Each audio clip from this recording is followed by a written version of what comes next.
Well, I sat here. I took some notes in the dark. We'll see if I can read my penmanship. And I'm sure some of you folks probably have some questions flooding around in your brains as well. But I don't know entirely where to start. But I will say, I mean, a lot of you folks were here. You saw some of the pre-show. You saw some of what plays here. I'll say it's easy to sell tickets to camp. It's a lot harder to sell tickets to art. So I'm really happy that you folks all came out to see this film tonight.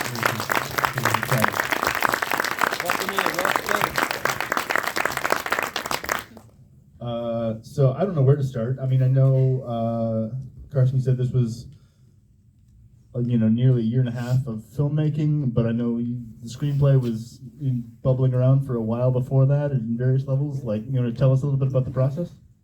Yeah. I mean, first of all, just can everyone just one more big round of applause for all these people? Michael Dini, who wrote the score, Stephanie Schneider, who's the coordinator, Jessica Buchanan, who played Abra, Jay Croft, who played Judith, Emil Lotz, who played the man in the opening scene, Dahlia Hemlock, Shelby, who played the Madonna, and Joe Frenna, who is incredibly nice, for the record, and played Reverend Hoelting.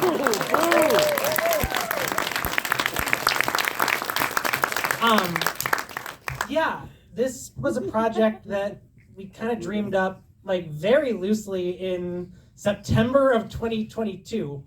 And you said it's easier to sell camp than art. The original idea for this project was very camp.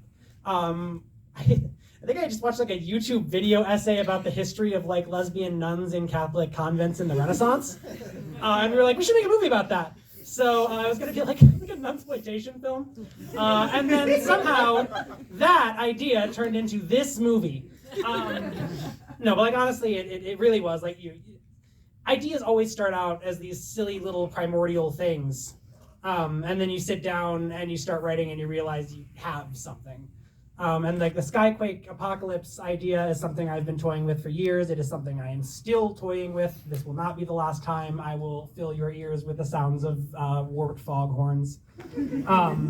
So it all just kind of came together, and I just sort of realized that this was something bigger than I thought it was when I started writing it. And then we tried to start and stop filming it again and again.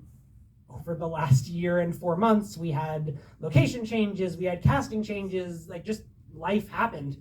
But it ended up in something that I am immensely fucking proud of. So it was a long journey, but we're here. It's fantastic. So I've to anybody who's talked to me about movies for very long, oftentimes this will come up. I'll talk about I'm not much of a believer, but I love religious dogma films. I actually love werewolf films, but I don't know anybody who believes in werewolves.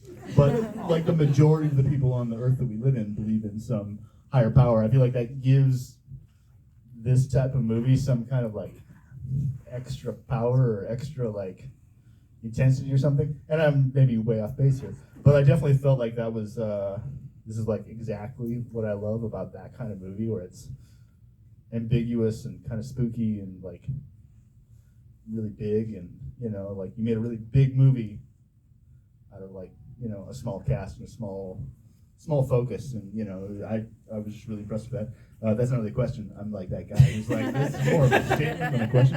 But on that, I'd love to see if we do have any questions from up here, because I've got plenty. I've got one up here. I'm gonna do my best, Phil Donahue here, and run up the stairs with the microphone. Phil Donahue. Just staring into the lights, just burning my corneas. You look beautiful, girl. First of all, I just wanted to say I absolutely loved it, and congratulations to all of you because you did fantastic work. My biggest question, I guess, is was there ever a consideration of doing a full decapitation blood gag similar to how the scene is used, or the story of Judith is usually depicted in classical paintings?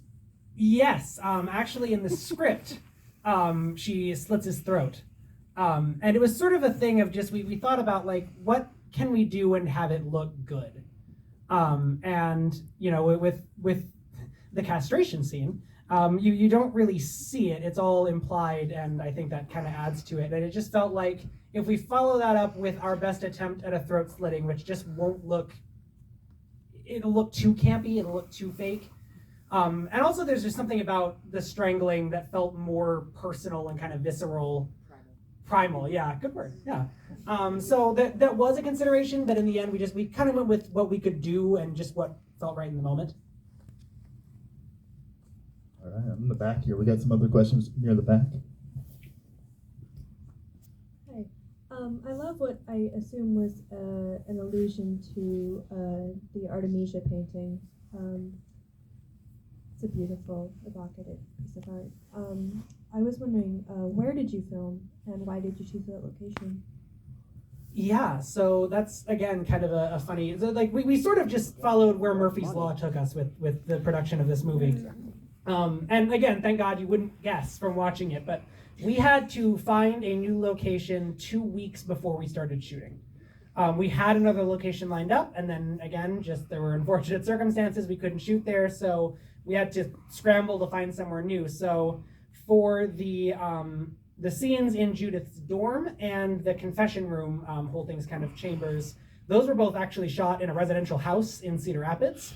And then the church scenes and the one shot of Judith running down the stairs was shot at Three House Campus Ministries in Cedar Falls. So an actual church let us shoot there, and they read the script. So huge shout out to them. But yeah, it was honestly, we shot where we could. I also have to shout out Rose Smith, my partner, who also designed the poster and also did the makeup for the angel, and also secured the house for us that we shot in. So that literally was like, it saved the movie. So, yeah.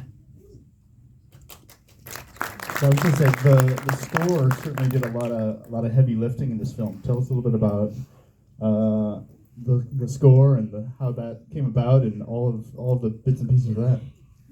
So Carrsan and I go way, way, way back. I think, was it your first film, or was that, what film was Play Dead? Oh God, it was not my first feature, but it was sort of the first like big one that we did. Gotcha. Yeah, but God, yeah, that was 2017? 2016 or 17? 2016, God. So Yeah. I was in my junior year of college and got the privilege of scoring Play Dead for Carrsan, and that's where I met pretty much everyone in the film scene I know and work with nowadays. So it's been a wonderful ride in that way, but we have a very similar amount of taste in the kind of stuff we like movie-wise, and a lot of the same things score-wise that we admire. So we have kind of a wavelength that we bounce off each other. And A psychic bond, really. yeah, truthfully. And ever since this was an idea, I was like, oh, I'm gonna get some big stuff in this. I'm gonna have a symphony, I'm gonna have a choir, I'm gonna get it together. I don't know how, because I don't know any symphonies or choirs, but it'll happen. And so over the course of the year, I was like, what am I gonna do? And it ended up being just such a broadening experience for me, because traditionally I do electronic and jazz fusion in my music and scores. So going into kind of a religious choir and string subtext was not something I was really used to, but I ended up coming up with the rough drafts of it.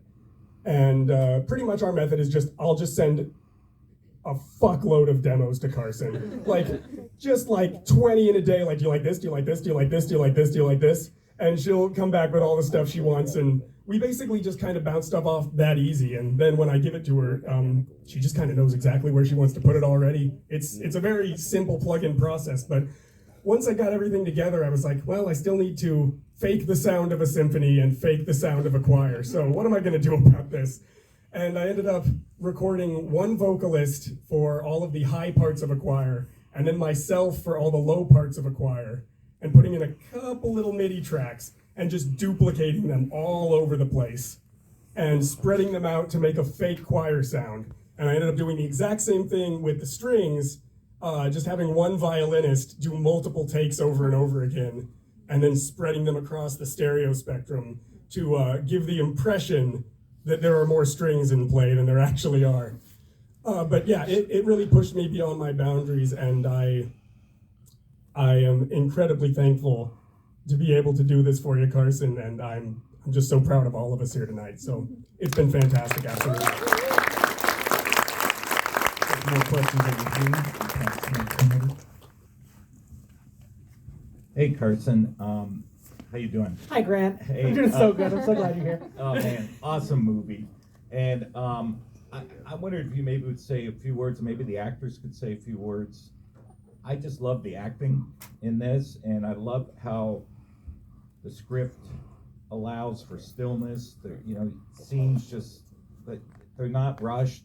I feel like things are really coming up from somewhere real. It's not, I don't know. I mean, the acting was exquisite. Even the scenes of menace with Joe, I thought were really strong. But I really love the scenes with the two women and just how they take time to unfold, and they just, you as a director, see, they just let it be, let it take its time. So I wonder if maybe you could say a few words about acting and working as a director with these actors. Yeah, and honestly, I want to hear more from you guys too, because it's all them. They're incredible. Incredible together, incredible individually, unbelievably talented people that I can't believe I get to work with. And that counts for everybody here. But I guess the only thing I'll say is, like, yes, it is very intentional that I try to leave as much breathing room as possible. But really, that's all what they do and determine, and the pacing that they find. I don't want to take up all the air in the room. Do you guys want to talk about it a little bit? Sure. So yeah, Carrsan's main focus with the script was that we were to be as natural as possible. So everything was supposed to be like we were having just a normal conversation, that it was just two very young women sharing. Yeah. With having all of the awkwardness and the uncomfortable moments and the like I don't know what I'm doing, but I'm here for it kind of giggles. And allowing the space for us to go, haha, I don't know what I'm doing, but I'm here for it. Really, really, I don't know, just allowed us to kind of organically get to the places that we needed to get or that we wanted to get, and to just produce the best content that we possibly could, like using that organic method, I suppose. I would also say another a big help with the script is our intimacy coordinator, Stephanie Schreider. She's absolutely incredible. So she was very focused on making sure that our boundaries were expressed. Everything was very consensual, and so that made everything much more comfortable for us to be able to be as natural as possible. So she has been absolutely extraordinary to work with.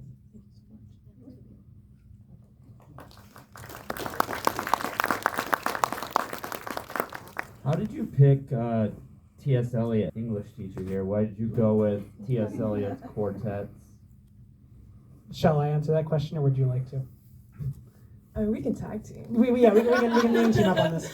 The started actually because Jay and I essentially had the conversation that they have in the movie, like, oh, the bird tattoo, what's that about? Because you were getting the tattoo at the time, right, in September? The tattoo is very real. That is on my body forever. It's an actual tattoo. And so they told me about the book, and I was like, that sounds amazing. And I started reading it, and the passages that are in the movie throughout are the ones that stuck out to me from the actual book. And it just, something about it just fit so well with this story, and I was already writing this character for Jay, and so it was just, I really love to find ways to tie actors and characters together, because I think that just adds to the kind of realism of it. So that's all them. Honestly, it was a perfect combination of source material that really worked with the concept, and something that I knew would be a strong emotional connection and just beautiful. I saw a hand over this neck to this somewhere.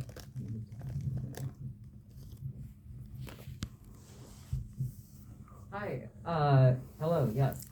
First thing I want to say is that I knew I was about to see an incredible film when the first billed person after the main cast was the intimacy coordinator. I've never seen that before in my life.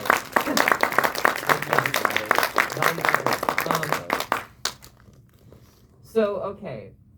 I was thinking of one thing through our entire movie, and that is like, this is like Ingmar Bergman.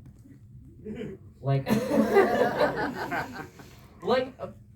like, do you see like, this is Winter Light, this is Persona? Yeah, I mean, Persona is one of my biggest influences. So like, I see it, I guess, in an entirely amazed, hubris-filled way. That means the world to me. Persona is an incredibly important film to me. Bergman is a genius. But yeah, he's definitely a huge influence for me. Yeah, and with letting the scenes breathe like that, and the emphasis on naturalistic acting and like the still shots like that, that's what I was thinking of. And also Winter Light in particular, with the religious context and the apocalyptic context. So I more or less just wanted to say that name and confirm that I wasn't hallucinating that. You were not hallucinating that. Yeah, definitely. All right. Okay, my other question was the T.S. Eliot thing. Shout out to English teachers. Big shout. I'll run down here, but on my way, I'm gonna get super nerdy for talk about aspect ratios. Tell me a little bit about the decision to shoot scope, like a scope aspect ratio of widescreen. Yeah, so I'm aware I shoot in an incredibly obnoxious aspect ratio. And to be completely brutally honest, I am not a tech person. So when I first got my Blackmagic and I was playing with it, that was the first aspect ratio that came up. And I was like, wow, it looks so gorgeous. And then I realized that wasn't standard. And then I was like, well, screw that. I'm gonna keep shooting like this because I love how it looks. So that's why. I just think it looks pretty. No, I'll be more serious. Like, I like the kind of claustrophobic feel that it has. I like that it's so wide but feels kind of thin. So it just sort of adds to that feeling of like, you're sort of boxed into the shot with these characters, and especially like I really love close-ups and like faces and expressions, and something about the human face at that level of depth with just kind of the ambient space around it, it really adds to it. So I like it both for aesthetic and storytelling reasons. All right, we have a question down here. That was actually sort of my question, how you thought of framing the shot. Because it's very uncomfortably close. Mm-hmm. And when it's intimate, it's very sweet. And then when it's scary, it's very disturbing. And yeah, so I just wanted to hear your thought process. Absolutely, yeah. And another one of my biggest influences as a filmmaker, and also for this film in particular, and I can't remember the filmmaker's name right now, but it is the original Joan of Arc film. It is Thank you, yes. And that film, if you've ever seen it, is shot like almost entirely in close-up. And I really like that method. So that's why. And again, it's uncomfortable, but in a way that I really think pulls you in. It's intimate. So yeah. All right, I'm sure I got hands over here.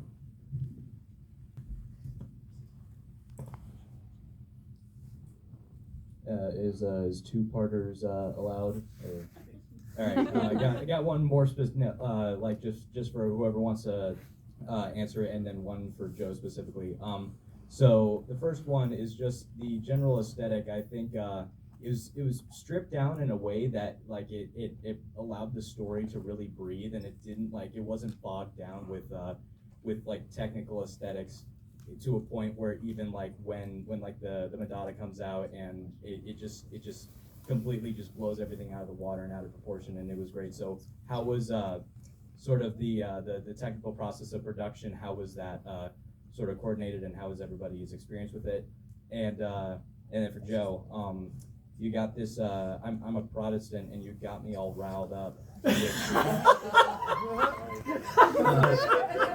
Yeah. So I just want to say there's a lot of modern films have like villains with a lot of nuance and a lot of like I'm evil, but it's like for something else. But like your character is objectively evil, I think, and how is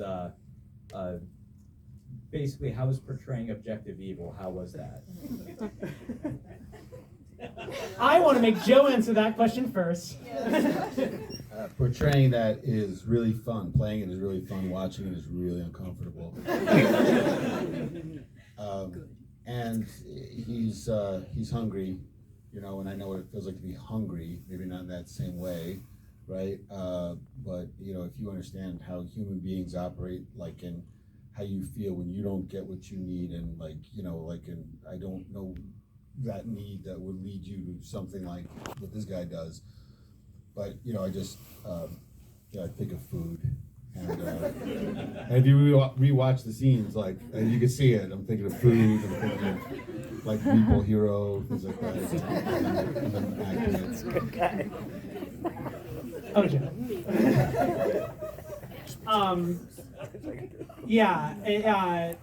The kind of stripped down aesthetic thing is, again, a sort of deliberate, kind of constant choice. I really enjoy that very kind of washed out feel. I shoot almost entirely with natural light, with the exception of the Madonna scene. We had literal floor lamps for that scene with special light bulbs in them that we pointed. There were no lights. It was a lamp. It wasn't a light. It was a lamp. It was 2 lamps actually. Yeah. But like, so the point is, like, I really like that sort of style of filmmaking where it's just like it's the closest thing you can get to a stage play on screen, almost, where you're just sort of watching this happen in the space with the light and environment that's in the space, and cheating as little as possible, and seeing what you can do with that. That's sort of the idea behind it. Also, having no money does make that slightly less of a choice. But truly, even if I had $1 million to make a movie, I would still try to do basically the same thing, just with like slightly better toys. Think whatever higher power you believe in for Dogma 95. Dogma 95 is exactly what I was trying to think of. Thank you so much. Yeah, Dogma 95, that basic style, except I'm not quite vain enough to not credit myself, which is what Dogma 95 dictates you should do, so. Hello. My question for you, what I love about this film is there's such a shift between the soft energies in it going to the darker, heavy energies, and you want everyone while they're on set to be having fun, having a good time, but as a director, how do you prepare yourself and your cast to still be having fun, enjoying filming, but also to really get into those darker scenes or those softer scenes? Yeah, it really is, I think, and maybe you guys can speak to this too, honestly, but like, to me, it's just about taking your time. And, you know, it's also about, like, we know what we're going to do when we go into it. So, like, we have it all scheduled out. You know, okay, on this day I'm going to shoot this scene. We did take breaks occasionally, especially in some of the more intense scenes. We would just kind of stop, and everyone would, like, remember that we're all real people and this is all fake, and then we would kind of go back into it. That is also, again, something that Stephanie plays a huge role in, is helping with all of that, because, I mean, even, like, it sounds so cliche to say, even I get wrapped up in how dark it is, but like it's intense. Even shooting it sometimes is intense. So it's all about taking your time, finding ways to have fun with it and to joke around, and again, to remember that it's not real, and really just keeping expectations very clear about what's going to happen exactly. Anyone wants to add anything to that? I feel like Yeah, when I meet with actors in particular, we talk a lot about closure practices and how we talk a lot about getting into character, but we don't talk a lot about getting out of character. So we talk a lot about like what things they need and what supports they need, so that if there's moments where it's feeling really heavy and they need a break, we know when to do that, or you know, like if they need anything from us, we can help supply them with that. I also am trained in mental health first aid, which is helpful, and so I can get if anything happens, I can get them to a professional. And but in the meantime, that's another thing with intimacy coordinators. We are a heavy support to cast and crew, to kind of help those moments and make sure that people are taking care of themselves, and just we're allowing time to breathe and remember that we're all humans pretending and doing this thing so that we can make you all feel things. Yeah.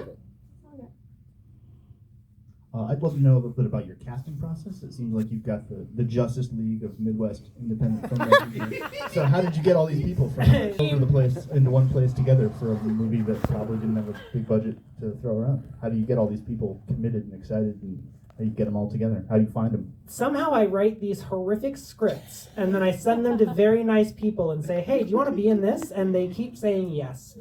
No, I am unbelievably blessed to have this group of people next to me. They are all close friends of mine, people I care very much about, people I have worked with in the past. And that's true also for people that weren't directly involved in this project or people who were but had to leave for various reasons. It helps to be kind and make things that are, even if they're not fun to watch, are enjoyable to make. And also to give the people that you work with a chance to really express themselves and show what they can do. And I am pretty exacting when it comes to how I want characters portrayed in the casting process, so I can be looser in the directing process. So, I find an actor who I think we auditioned 6 or 7, if not a little bit more, for Abra the second time around. There you go, now you know that. Yeah. So, it wasn't easy. And literally, everybody brought a lot to the table. To me, that's a lot of where the hard part happens, so that then by the time you're making the movie, you have people who you can trust and you can really just say, okay, I'm going to take my foot off the brakes and just let you do what you're going to do. And they kind of know where to take it. So again, a combination of having really wonderful friends who are willing to do really crazy shit for me, and also just really knowing what I'm looking for. Hi, I wanted to say I like that you made a movie about lesbians. I love lesbians. Thank you. But, I wanted to ask, because I know that it took place in a Catholic Pray the Gay Away camp. So, of course, there was a lot of, imagery of, the Mother Mary. But then the angel-like figure that approached the one main character, had the name of Mary. If you could explain, you don't have to, but if you wanted to explain no, why, yeah. I sort of obliquely, but it was a very deliberate choice to never quite state exactly what sect of Christianity they are in the movie, because again, to me, it didn't really matter what specific kind of religion Hoelting follows. What matters is how he uses the power that it gives him. So I didn't want to be and they're Catholic or they're Protestant, or because that honestly wasn't really the point. But the decision to have her be called the Madonna, I sort of imagine if these creatures existed, they would want to try to communicate with us in a way that we would understand. So they would call themselves something that a human being would hear and go, yes, I know what that is. Rather than what their actual name is, which is something that would probably just make your brain explode in your head or something. And it was also a sort of deliberate subversion of what if the Madonna or the God figure is actually this and actually disagrees with what the preacher is saying. And also I wanted the angel to sort of just be the embodiment of feminine power, or power in the form of femininity. So for a lot of reasons, again, also just to kind of keep the classical art tone of it all, the Madonna felt like a kind of appropriate name. So yeah, I think honestly kind of all of those reasons. Subversion, it fit the theme, it felt like something that it would call itself, and it was recognizable. I hope that kind of answered. That's fantastic. A little bit about what's next. What's next for this project? What's next for what all of you are working on and have coming up? Hopefully what's next for this project is many, many film festivals, but we'll see. I hope to screen it more also in other theaters around Iowa, even outside of film festivals. I want people to see this. I want to show off what all of these lovely people made. And as far as other projects, I have a couple things down the line, but nothing I quite want to reveal just yet. But trust me, I'm always working on something. I'll kind of let everybody else. I have been in a score marathon for quite a while now, since December, working on some short films, some little commissions here and there. This has been my best year for scores ever. Usually I do about 1 a year. I think I'm up to, I guess counting December, 3 this year. Woo! 1 just a month ago. So It's been nonstop for me, but I couldn't be happier to do it, and it's such a great process. So I am looking forward to being very, very busy for the rest of the year if I can help it. Hi. I don't have a lot of intimacy, like some films coming up intimacy-wise, but I am intimacy directing a play in Des Moines at Tallgrass Theater called Equus. Some of you might be familiar with it, so very excited about that. That opens on Friday, so we start tech. So yeah, if you need an intimacy coordinator for your film, here I am. This is my little plug. And also, as an actor, there's a film called Peck that is going to be released very soon. So be looking out for that. Hi. I'm happy to be here. I don't have any upcoming projects. I kind of strayed away from the theater and film scene for a few years, and I'm happy that Carrsan was good enough to reach out and be like, hey, audition. And I went, nothing's gonna come of this. Okay. And then this little thing happened, so I just kind of I'm taking it as it comes. If you got anything coming up you need a solid comic relief for, let me know. But yeah, like I said, just happy to be along for the ride. I don't know what to do with those.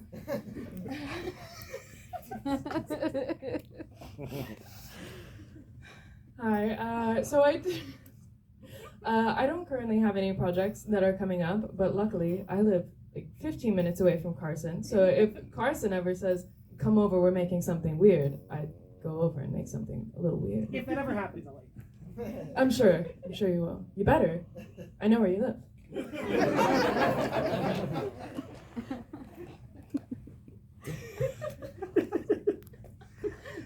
Hi. Currently, I'm in a movie called Winner that is on Amazon Prime right now. And as far as other movies, a movie written and directed by my dear friend Ben Schmidt is releasing later this year. Ellie and Xavier, and I am an Xavier in that.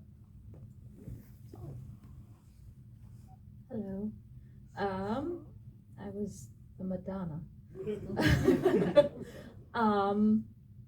I'm primarily a stage actor, so I'm currently in a production in Cedar Falls, Iowa, that opens in 2 weeks. He's also in a musical right now in Cedar Falls, Iowa. Did you mention that? So yeah, always busy on the stage. I'm a teacher, so I've got a lot of grading this week. That's the plan for me. Somebody's got to do it. Yeah, that's right. That's right. Well, I'm quite certain you probably all have many more questions. I'm sure you can probably chat with our cast and crew out in the lobby, or I'm sure they're all available for questions down the road. So thank you once again for joining us for the world.